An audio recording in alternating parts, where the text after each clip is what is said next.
Ladies and gentlemen, boys and girls, children of all ages, welcome to our sports show. I'm your host, Robert. Alright, here we are, a rain out at Dover. Tomorrow, Monday, May 1st, we'll get that re-going here. What do you do during a rain out of a NASCAR event when you're all playing to watch NASCAR race? You fantasy book the schedule. NASCAR 2024.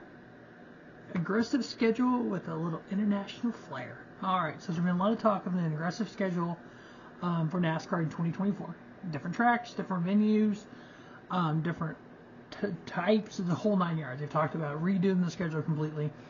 There's also talk of an international flair to it. Obviously, you're limited on that to Canada and Mexico. You really don't want to try to go to Australia or Japan or somewhere like that because of what it takes to get over there. Yeah, just a lot going on there. So, watching the IndyCar race, Barbara Motorsports Park. Huh. What do y'all think of that? Interesting, huh? If you're not watching the IndyCar race, it's on Peacock. Really good. Just the strategy involved, the push to pass, it's just everything is like really fascinating. I haven't really followed IndyCar since the mid-90s, but it's really cool to start to get back into it. Watch Streets of Long Beach, watch St. Peter's Grand Prix. So yeah, really cool watching back into it. Can't wait for the Indianapolis 500 this year. But let's get into this NASCAR race. So, the long and short of it. 41 races, 30 regular season, 11 playoffs. Yeah, you heard me right, 11 playoffs. We have a 2-race championship round. We have 5 Wednesday night races, 2 off weeks during the regular season. The schedule stays in the footprint of today, except for 1 week at the end. So right now we have 1 off week, and then we get off the first weekend in November. Let's race the second weekend in November and give 2 off weeks during the year. We did that for the Olympic break back in, what was it, 2019 or 20 or 21, whatever year that was. And you've seen all these pictures of families on vacation, the drivers and teams and stuff. Let's do that again. Let's do that every year. Let's give these teams, these drivers, a chance for that break in the middle of the year. Alright, so we're going to run down all 41 races. Now, some new venues, some old venues. Not a lot of duplicate venues. That's the key to this. So, start out with the Clash. We can do the Clash at the Coliseum. I'm fine with that. We can do it at the Bullring in Las Vegas, anywhere we want. Race 1 of the season. So the Clash was be on 2/4, which is the week before the Super Bowl. The weekend of the Super Bowl. Super Bowl's in Las Vegas, by the way. On that Saturday, we have the first race of the 2024 season at Las Vegas Motor Speedway.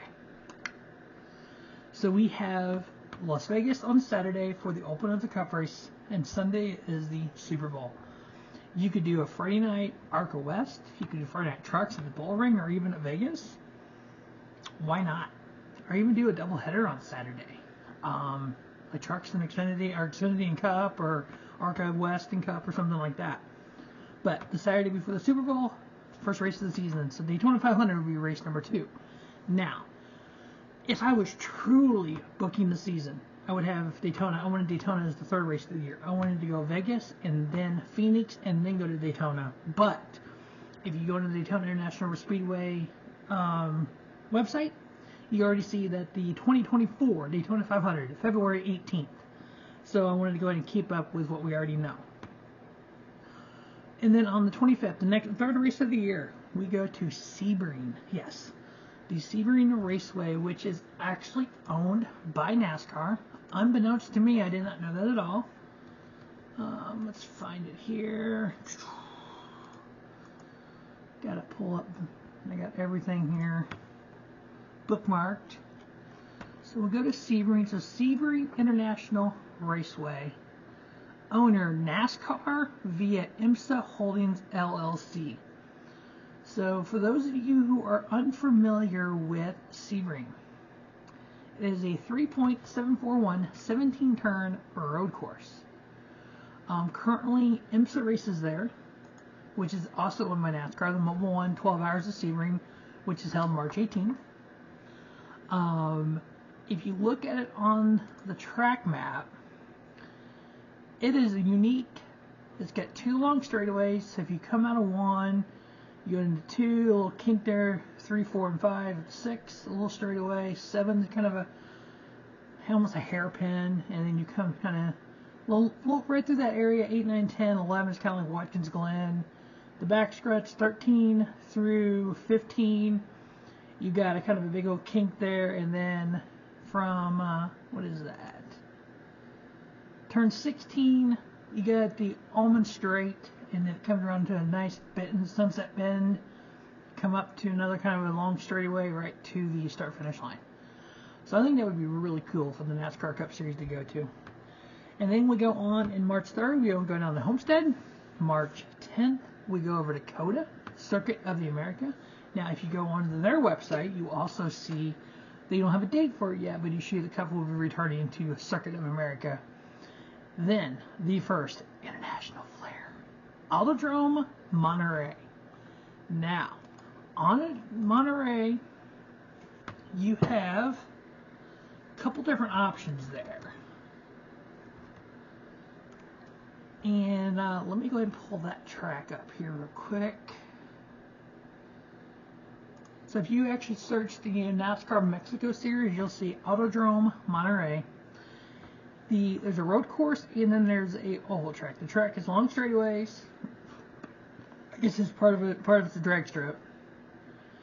And it is 1.6 miles, 5 turns. It actually, if you go on to the Wikipedia page, it looks like a peanut. So it looks really kind of interesting. It's got a weird kink in the backstretch where it kind of go around like this. And it says classified as 5 turns. So that would be really cool, especially we got Pocono with 3 turns. So that would be really neat. So 1.6 mile intermediate track.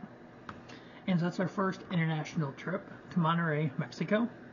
And then the following weekend, March 24th, we go out to Phoenix. March 31st, which is Easter Sunday. We need something on Easter that's going to be unique, where you don't normally see it. So we need to kind of have that date kind of special.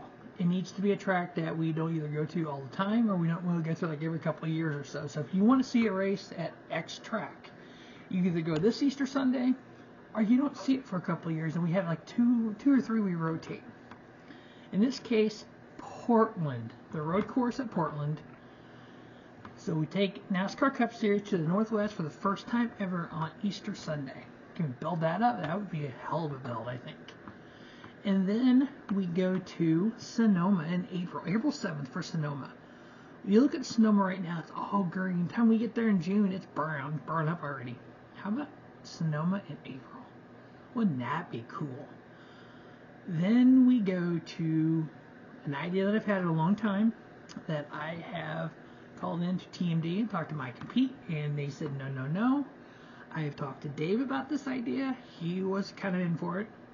We want a representation, and we want to be in Southern California. We know that Auto Club won't be ready for a couple years. Even with Auto Club being ready, we still want another race in Southern California. Streets of Long Beach. Here's why. It's been around almost 50 years. They've been racing on the streets of Long Beach for dang near 50 years. It takes 50 days to set that up. 52 days before the race, they have it set up. They have it done like the Wednesday or Thursday before the race weekend. 50 days to set up, 21 days to tear down. When we do these street races, it takes time. It's an inconvenience for the people that live there. But obviously for 48 years, Long Beach has no problem with it. We're doing Chicago. We know the former mayor wanted it. Current mayor and current people in charge of the city are stuck.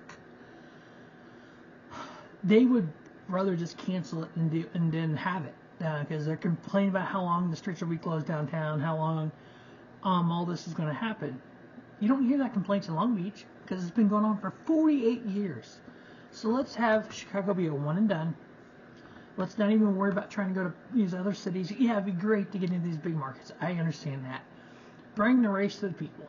But if the people don't want it in their city, why do that? Let's go to cities like St. Petersburg, like Long Beach, like Toronto, that have it, that want it, that have had it for years. Just like in pro wrestling, you hear about a match going, I didn't know I wanted that match until I heard about it. Streets of Long Beach with a NASCAR next-gen car. I think that would be so much fun. And then we go into the April 21st, 20th, that Saturday, we go to Nashville Super Speedway. Here's why it's on a Saturday. So on that Wednesday, we go to the Nashville Fairgrounds, our first Wednesday night race, hopefully on ESPN Speed World on Wednesday night. We have Nashville Fairgrounds. The following Sunday, we go to Kentucky, back to Kentucky Speedway. What makes this good and bad? Do the race on the Saturday. If it rains, we know that does happen. We run it on Sunday. If the Nashville Fairgrounds race on Wednesday gets rained out, we run it on Thursday. The next race is Sunday at Kentucky. So it's not very far. So it's with the day drive for the teams. We know we don't need to practice and qualify. We know the metric works. So you wouldn't necessarily need to worry about practice and qualifying for these races. So you just line them up and go. It's fun that way. I actually like it better, to be honest with you. So if there's still time to play with it. The races are close enough together that a day drive, the teams can get there and get set up. I know the TV partners. That's why if you could do the contract, I know ESPN has been rumored wanting to get back into NASCAR. Is if Wednesday night is an ESPN race, Sunday's a Fox race. You don't have that really overlap there. You just done. And you could do it where PRN and MRN, another race near Track Pacific, is do it where the Wednesday night races are maybe PRN or MRN, whatever, but the weekend ones, the weekend before, weekend after, are the other one. So you don't have a lot of that crossover. Now, then May 5th, the first weekend of May, we go to Bristol Dirt. Now we're really going to kind of get an idea of what's going on. Now, if you go on Bristol's website, yeah, I've done some of the websites, not all of them, some of them. You can do a ticket package. You can create your own package that includes Bristol Dirt. So I'm assuming that's Bristol Dirt for next year. So I'm fine with that. Let's do one more year. Let's get it off Easter. Let's have it a standalone in May. Maybe the weather will be a little bit better. Maybe we can draw some people in. And then we have the lead up to our next Wednesday night race. We go to Indy. The weekend that Indy does their Indy Grand Prix, they do on a road course, we join that weekend with them in Indianapolis and run on the road course at the Brickyard. That is May 11th. Then May 15th, which is Wednesday, we take the Cup Series to IRP, Lucas Oil Raceway, a little half mile there in Indianapolis. Then on the weekend of the 20th, which is pole weekend for the Indianapolis 500, we run the Brickyard 400 back at Indy for the 30th year. 2024 will be the 30th anniversary. You run it the same weekend that Indy's running pole qualifying, so the Kyle Larsons of the world, the Kyle Busches of the world, the whoever else, maybe AJ Allmendinger, whoever else wants to run the Indy double, Indy Charlotte double, they're in Indy to go for qualifying. So we do 7 days in Indy. We do 3 races. We do the road course, IRP, and then the Brickyard. Coming out of the Brickyard, we go back to Charlotte. We have the 600 on Memorial Day weekend, like always. That cannot be moved. That stays where it's at, regardless. Every fantasy schedule that I have booked, Charlotte stayed on Memorial Day weekend. Darlington stayed on Labor Day weekend. Those don't move. I don't care. And then early June, we actually go up to the upper Midwest. We go to Michigan, Chicagoland, and then Road America. Coming out of Road America, we go to Rockingham on that Wednesday. So we do Road America on Saturday. We come back to Charlotte. We run the Rockingham on Wednesday. And then on June 23rd, we have our All-Star race. Our All-Star race will be at North Wilkesboro. Now, only very few tracks have 2 races. Not giving it away, but the All-Star race is at North Wilkesboro. Then we have 2 weeks off, June 30th and July 7th. Now, during those 2 weeks off, the Xfinity Series and the Truck Series will run races. We'll take some unique venues. Maybe they go to Canada for a weekend and they go to Mexico for a weekend. And so there's nothing wrong with doing, when we do the Autodrome Monterey race, is if we want to pair that up with NASCAR Mexico or even one Xfinity or Truck, and then they go back to Mexico in this time. Because there are multiple tracks, there's actually another track that I was looking at for the Cup Series there. Let's find that. So it's in Chihuahua. Where is that? Here we go. El Dorado Speedway in Mexico. It's in, location is on Chihuahua, Mexico. It is a .625 mile, 20 degree banking on the back on the turns, 14 on the front, 11 on the back. It sounds like a Cup Series track, to be honest with you. And we race there for the Xfinity and the Cup Series, Xfinity and Truck on the off weekend. Again, that's in Chihuahua, Mexico, which is not far from the Texas border.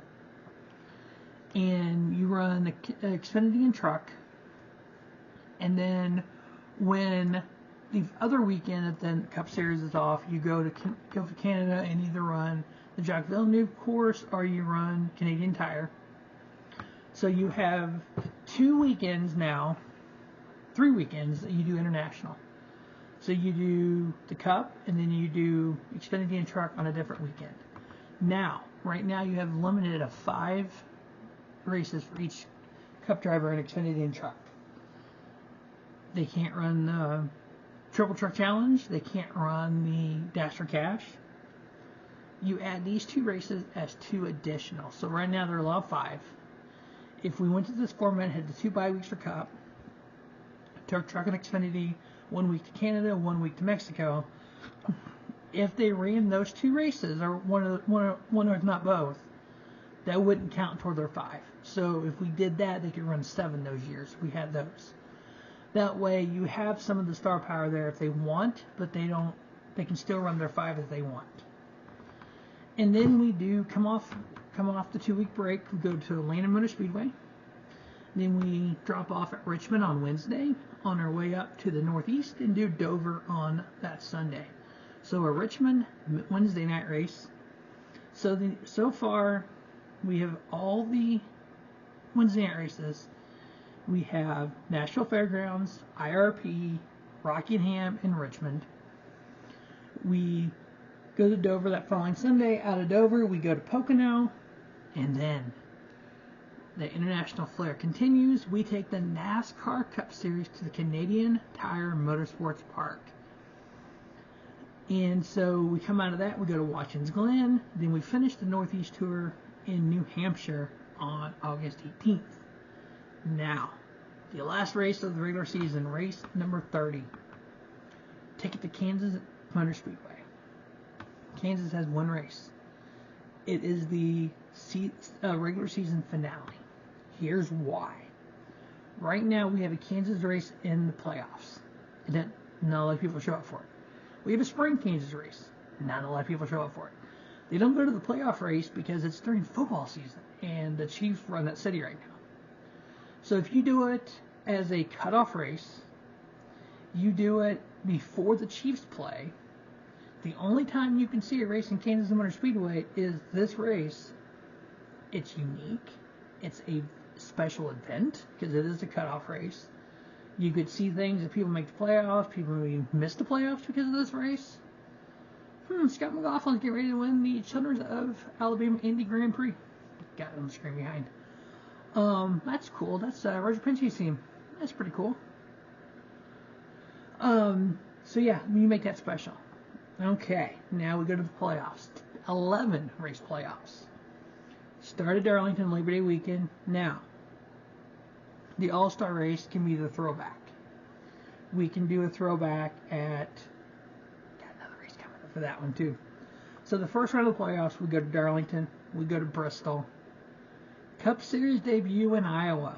The third race of the round of 16 is in Iowa. That's 0.6 of a mile short track there. Now, 0.8 of a mile short track. Round 2, the round of 12 begins at Worldwide Technology Raceway in Gateway, right outside of St. Louis, on that 1.25 mile track. Then we go to Talladega. Who knows what's going to happen in Talladega? If you notice, it's the only Talladega race on the schedule. Then we go to the Charlotte Roval, the end of round 12. So we go to Gateway, Talladega, and the Roval. Now, one of my favorite rounds, the round of 8. We go to Texas Motor Speedway. Race 2 is at Martinsville. Race 3, are you ready for it? North Wilkesboro, the round of 8 finale. So you have the All-Star race and the round of 8 finale at North Wilkesboro. Now, what you can do, any track that you want to have 2 races for like this, give them the All-Star race, give them one of the cutoff races for the playoffs. So you have something unique. They're both completely different, both completely unique. It could be, both races could be at Phoenix, Vegas, wherever you want them at. I just did this because I wanted North Wilkesboro in the playoffs. And we have a 2-race championship round, Las Vegas and Phoenix. Now, you have championship 4. They go to Las Vegas. Whomever of those 4 in stage 1 is the highest finisher of those 4 gets 4 points. 3, 2, and 1 each stage. At the end of the race, whoever's the highest gets 10 points, and then the second 9, 8, 7. You do that for both stages, both race finales. The person with the most points wins. Now, if you look at 2022, those 2 races, Logano led stage 1, both races, and won both races. So he would have been hands down your champion. Based on my points, the way I figured it out, he would have beat Chastain by 10 points. Bell was 13 behind, and Elliott was 14 behind. Now, based on doing that, so if you go to 2021 at Vegas, Larson would have won stage 1, who was the highest finisher of these 4 in stage 1. Hamlin in stage 2. Hamlin was the highest finisher of the race. At Phoenix that year, Hamlin second in stage 1, second in stage 2, third in the race. So it would have came down to Larson and Hamlin tied at 29 points each, followed by Truex and Elliott. So you would have had to come up with a tiebreaker, whatever tiebreaker you wanted to choose. Highest finisher in the last race would be number 1, so Larson would still have been champion, but it would have been a tie. So, yes, it made a difference, but no, it didn't. I know Denny Hamlin and Dale Jr. at the end of the season, Denny was really big on it about, having one race decide a champion. It's not fair, because if somebody's good at it, they can win the championship when they shouldn't, all this. If you had 2 different tracks, like these tracks are completely 2 different tracks,